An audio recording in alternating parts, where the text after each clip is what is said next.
Si je regarde dans un dictionnaire la définition du mot rafle, je peux y lire « arrestation de masse effectuée à l'improviste par la police dans un lieu public ou privé ». Oui, vous avez bien entendu, j'ai dit à l'improviste. Or, ce dont je vais vous parler aujourd'hui n'est en rien de l'improvisation. Néanmoins, pour insister sur le caractère insoutenable de ce que relate la chronique de ce jour, nous conserverons le mot « rafle ». Au début de l'été 1942, l'Allemagne nazie organise une opération répondant au nom de « vent printanier ». Elle consiste en une arrestation à grande échelle de juifs dans plusieurs pays soumis à l'autorité allemande, en l'occurrence la Belgique, la France et les Pays-Bas. Le RSHA, c'est-à-dire l'Office central de sécurité du Reich, prévoit de déporter de France vers l'Est 110 000 juifs.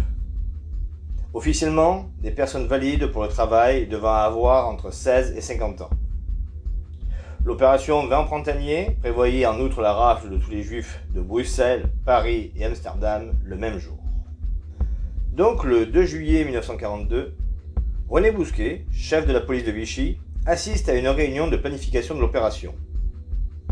Il est évident que nous sommes bien là dans une situation qui n'est pas du tout improvisée.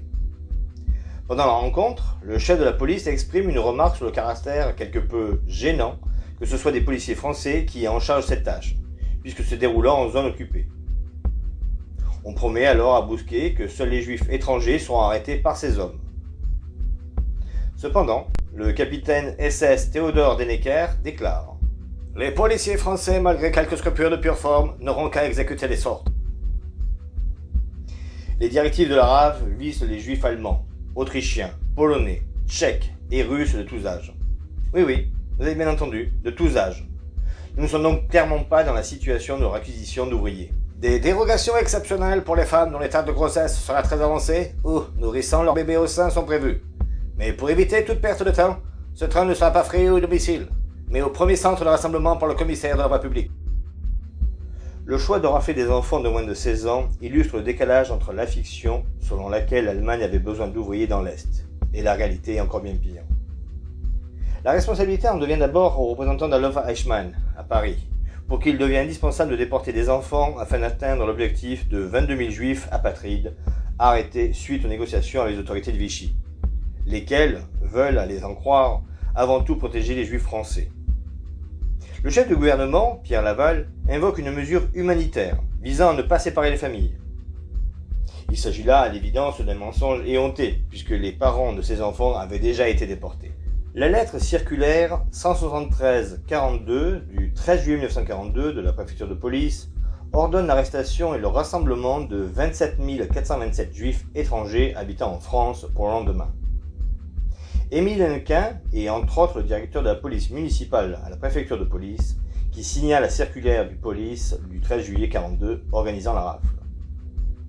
Finalement, l'opération ne peut se faire en temps et en heure. Les autorités allemandes évitent de redonner la rafle pour le 14 juillet.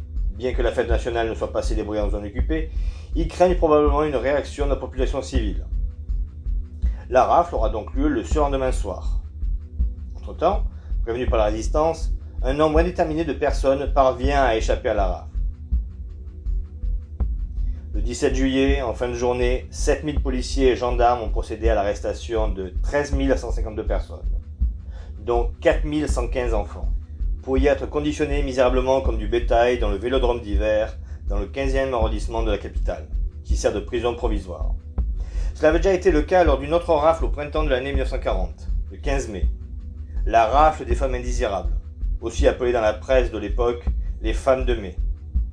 Cet autre triste épisode de l'histoire française est tombé dans un oubli total après la guerre, et même parfois confondu avec la rafle de l'éphéméride d'aujourd'hui. Ils y resteront détenus plusieurs jours dans des conditions très précaires. Par la suite, leurs destinations seront Drancy, le camp de Royaulieu à Compiègne, les camps de transit de Pithiviers et de Bonne-la-Rolande. Le terrible voyage prendra fin à Auschwitz.